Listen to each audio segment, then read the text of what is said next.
In this video, I'm going to show you exactly how we were able to scale a furniture store during the recession to 7-figure months within a period of 3 months. So if you're looking at the economical situation at the moment, things are quite bad. The EU consumer sentiment is the worst it's ever been. Also, the US consumer sentiment literally went for a record low in July this year. And then also wood prices increased heavily. Now, obviously, that doesn't affect everything in the home and garden space, but if what you sell contains a lot of wood, it's obviously very tricky to, for example, calculate gross margins, price this fairly at the moment, just because there's so much volatility. And then also inflation is at record highs essentially, right? The US inflation, it's the highest it's been since the 1980s. In Europe, since the euro has been established, it's the highest it's ever been. If we're looking at August 22, we're literally talking about a 9.1% inflation rate. So that's something that's just massive, right? So we have a very bad economical climate at the moment. The US government, they changed the criteria that they have for recession. So it used to be if you have no economic growth for 2 quarters consecutive, you're talking about a recession. Now they changed it to 4, just quickly before they publish the results, whether we're in a recession or not. So very interesting. Not want to get too political here, just keep this on topic, but just something that's interesting to consider. So if you're looking at results like this, they shouldn't really be possible, right? We took the store literally from £800,000 a month, and we've been able to increase the revenue to more than £1.8 million. So how is it actually? Because these results that we're getting here, for example, you can look at the spend at the bottom right. I can't move my cursor because the app's going to pop up, but you can look at it at the bottom right, and you can also look at the return on ad spend that we've been able to achieve with all of these ads. So obviously, there's something going on here that maybe not a lot of people are actually aware of, or maybe aren't conscious about, because, for example, with Facebook, people are literally calling the platform dead. And there's a reason for that, which is the iOS update, which happened last year, but there's no reason for them to be that pessimistic about it, really. So just to be very clear here, I'm not showing you this to make you feel bad. I just want to show you that even in a situation like this, online marketing can be a huge driver of growth as long as it's being done right. And in the next couple of minutes, I'm going to share with you exactly how to do it right. So what doing it right, quote unquote, means. So first off, a little bit about me. Why should you listen to me in the first place? Over my career as a marketer, I basically was responsible for more than 30 million US dollars in advertising budget. We literally help dozens of online stores that sell furniture, fixture, and or furnishing to get more sales, more profits, more revenue just in the last couple of years. And out of that, for example, we scaled a home decor store from zero to more than $500,000 in revenue per month within a period of 1.5 years. We increased online sales for a furniture store from $20,000 a month to more than $1 million a month. And we increased the spend for a client that was literally just breaking even. So the advertising spend didn't actually bring any profits, to a profitable 27,000 US dollars per day. So this is an extremely strong track record. And just to verify this a little bit more, I linked you some screenshots of client backends, client ad accounts that you can have a look at here. And just to be clear and to set expectations right, so if your year-over-year revenue didn't increase by at least 9%, you're actually shrinking due to inflation. So whether you're in the US, whether you're in Europe, it doesn't really matter at the end of the day. If it didn't increase by at least 9%, it means you're basically shrinking. If your online revenue isn't growing, it's not because of the economy. The economy plays a factor, but it's because certain things that are within your power are being done wrong. And again, I want to be very clear here. I'm not going to deny the economic situation. It definitely does play a role, but there's specific steps that can be taken to massively improve your situation.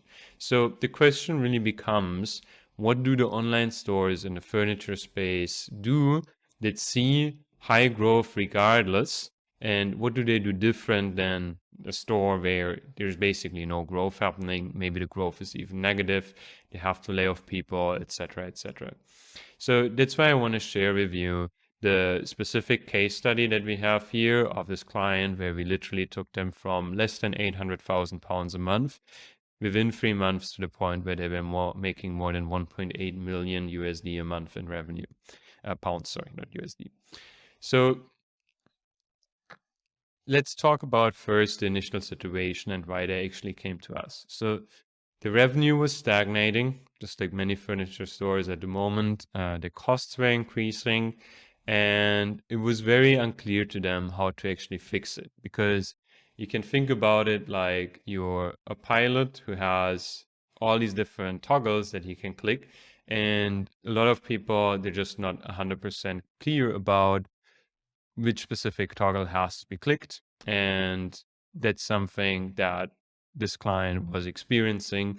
And they were kind of flying blind as well, if you want to stay with the cockpit metaphor, because they basically didn't have much of an understanding how the ad spend would have to be distributed between certain networks for advertising to optimally increase profitability.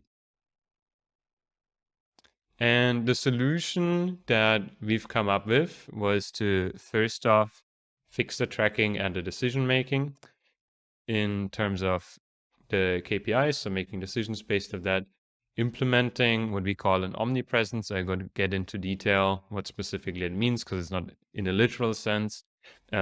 Also testing more of the right ads and optimizing the website. So it sounds a little bit superficial. This is just an initial summary, so you have an overview. And now we're going to get into the specifics. So for fixing the tracking and the decision making, what we did is we implemented a tracking tool. It's really important to use the right tracking tool. There's a lot of tracking tools out there that don't make sense in terms of the utility that they provide and the cost. A lot of times they can be replaced with a completely free setup. If they can't be replaced with a completely free setup, there's just a couple of ones that are actually good and that deliver what they promise and that have utility in terms of driving up profits for people who actually use them. We analyzed the inaccuracy. This is something that's very important, just because you have a lot of fluctuation in terms of different platforms. So different platforms track different with different levels of inaccuracy. For example, Facebook is a platform that's very inaccurate in general. Once we had that, we also made sure we understood how the advertising spend on one channel would impact the other channels. Something that's really key here to understand is that if you spend something on Facebook and you get impressions on Facebook, that's going to impact your Google results for sure. And that's exactly what we implemented for this client as well. And that's pretty much it in terms of fixing the tracking and the decision making. Next up, we have omnipresence, right? So that doesn't necessarily mean to consistently run ads on all of the channels. You have to be effective with your advertising budget. So you can't just blindly run ads. That's not something that works in general, categorically. You have to make sure that the right channels are being tested at the right point in time. And on top of that, you have to ensure that they're actually profitable, or at least if the goal is branding, that the CPMs are within the range that you can actually tolerate. So that's part one. Part two, also within that, we pushed email marketing very heavily for this client, just because they had a lot of different product categories. And it's something where if you're using it properly and you have more than just like 2-3 categories that you're selling, at least 25% of your store's revenue should be coming from email marketing. Otherwise, you're probably making a couple different critical mistakes with the email marketing. That's what we noticed as well initially before we took this client on. And again, once it was implemented, we had much better lifetime value. That's part one. Yes, it was just a short period of time, but it's something that still makes money for the client today, right? And then also we were able to understand properly the lifetime value that the client was having, and we were able to outspend competitors on Facebook because we were able to spend more, or we were willing to spend more to acquire a customer than a competitor was able to. So that's just something where if you think about how these ad networks work, is they're usually auctions, and there's usually only one person that can win an auction by default. If you think about how an auction works from in terms of first principles. So if all of the factors are being equal, you have one furniture store, you have another one, they're selling exactly the same product range, you're selling the exact same products. One of them knows their lifetime value. They're just able to outspend the other one, and they're going to take all the market share away from the other one just because they can advertise more aggressively. For example, Starbucks, so this is not a furniture example, but just to illustrate a point, Starbucks can spend anywhere between 1,000 and 10,000 USD in order to acquire a customer, because once they have a customer, they know that the customer is just going to purchase from them on repeat, just because the brand loyalty that they have, the amount of locations that they have, etc., etc., it's just very high. So that's that. Now, lastly, what we implemented as well is we started to test more of the right ads. So basically, what we did is, and this is something where we're in a unique position to supply this, because we know, based of our experience and based of all of the ad spend, in total we managed more than 30 million USD in spend. We know what specifically works in what specific market with what specific product, more or less upfront. So obviously, there's still like a small element of surprise here and there, but overall we have a very good overview of this is what works, this is what doesn't work. And because that is the case, what happens is you don't need to spend as much on testing things that aren't going to work, because we can tell usually, hey, this makes sense to test, this just doesn't make any sense to test, etc., etc. So that was part one. Part two is we determined the categories that had a good competitive position. So what do I mean by that? So they're very significantly unique. So either that allowed for having a higher gross margin, or that it was just very hard to replicate the specific position that our client had there, and the position itself was unique as well. So that's part one. And then we also determine the categories that historically were selling the best, and we kind of mesh the data there in terms of creating the strategy.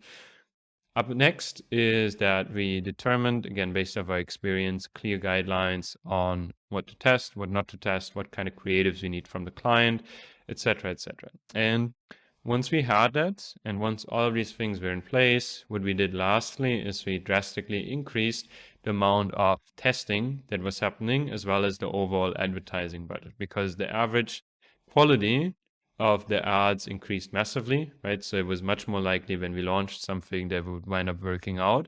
But then also we tested a lot more things, and because of that, we were able to basically scale this up so quickly, right? Because you can't just have your entire company rely on one ad on one network. You have to have a diverse setup where you have multiple ads that are working well, that are bringing in a lot of profits on different ad networks eventually. And lastly, what we implemented as well is we helped optimize the website, because it was too hard for customers to imagine how something would look like in their homes. So this is something furniture stores a lot of the times do, and because they do this and they have this blind spot, they're not resolving it properly, they get a lot of people on the website, and maybe some people of them are buying, maybe their ads are even profitable, but they're still losing significant amounts of customers just based off the way the website is set up and the information that customers are able to receive, as well as how the information is being communicated to the customer. Because, for example, a number for a normal consumer is very hard to imagine. And so if you have the length of a sofa, for example, they can't just imagine how that would look like in their home. Or they might really like the way a sofa looks, so they click on it, but then they figure out later on that the sizing just doesn't make any sense, right? And it's a big reason why generally there's still so much brick and mortar revenue that is happening, and the brick and mortar market is still so big for the space, and that's just because people like seeing how things look like, and it's very hard for them to imagine this online. There's a way to bypass this, and we implemented those with the client. Part one. And then also they didn't really inspire customers to buy additional products. So there was A, from an email marketing point of view, but then also B, from the way the overall website was laid out. So we resolved this as well. And then another mistake that they made is with the price points that they were having. A lot of customers, they didn't want to pay everything up front. The reason why they didn't want to pay everything up front is because a lot of people just don't have the cash, but they need the furniture now. So because they move, something changed, or maybe something breaks in their home, right? And they just have to fix it now. So it's something that's urgent to them. And there's ways to bypass this where you can have, for example, an app like Afterpay where people can get a credit line and they can have the product now and then just pay for it later. So you probably are watching this because you want to have similar results. And what you have to keep in mind here is that the specific action steps can heavily vary based off your geography. So what countries you want to do this in, what your pricing strategy is like, what your overall company strategy is like, what your product range is. And there's a bunch of other variables as well, right? Like how your website looks, etc., etc. So it's really important because of that to know when to do what, because in the e-commerce space in general, speed is king. The faster you can implement something, the more competitive you can be. Just because a website is something digital that is moved very, very quickly. Obviously, there's a certain bottleneck to speed, which is supply chain. But just on a website and on a marketing level, the right measures, as you could see from the client results that we've achieved, can be taken in a very short amount of time. And because they're implementable in such a short amount of time, it's very important to be an early adopter and to be able to do the right things quicker and faster and more frequently than your competitors are able to do it. Because if you have two different stores, they sell the same products, one is able to implement these things quicker, obviously that store is going to wind up out competing the store who's implementing slower. So what you need and what you need to understand at the end of the day is when specifically to do what. And it's very important to either have the resources for fast and proper implementation, right? Because you can do things fast and proper at the same time. People always say it's not possible, but it actually is if they would know what they would actually be doing. Or have someone who has the resources to implement things fast. So you need the knowledge, right, of what to do when, the decision making, the strategy, etc., etc. And then you also need the implementation. And both things have to be optimal because otherwise someone else might have it and you just find out competing. If this is something that you're actually looking to do, I have something special for you. I will personally take time out of my day for free to develop an action plan that you can implement. There's obviously just limited slots available because my day only has 24 hours. I can only talk to so many people. And it's really important that you understand whether you qualify or not. So you must do at least 50,000 USD, euro, whatever it is per month in revenue in order to actually qualify for this. Otherwise, it's not something where we can really help just because there's not enough proof of concept, and product market fit is key with all things that are e-commerce. We generally don't talk to anyone who's doing dropshipping. If you don't know if you're doing dropshipping or not, you're not doing dropshipping, so good for you. And if you're interested in the strategy session that I'm offering, you can apply for it by booking an initial screening call and head over to furniturescale.com where you can schedule a slot that's available for you.